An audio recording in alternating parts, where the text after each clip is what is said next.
long ago, she watched Love Splash.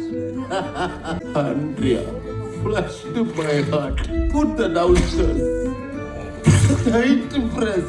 Very tight press. Long ago, oneness comes, gives, whose use prevails. இதெல்லாம் நான் ஏன் சொல்றேன்னா, ஒரு தோத்து போன அப்பனுக்கு தான் தெரியும் தாம்புள்ள அவன மாதிரியே தோத்துருவானோன்னு பயத்திலேயே வாழ்ற வழி என்ன. நீ என்ன மாதிரி ஆயிடுவோன்ற பயத்துல தான் நான் உன்னை திட்டிட்டே இருந்தேன். எனக்கு உன் மேல பாசம் இல்லாமல்ல இல்ல.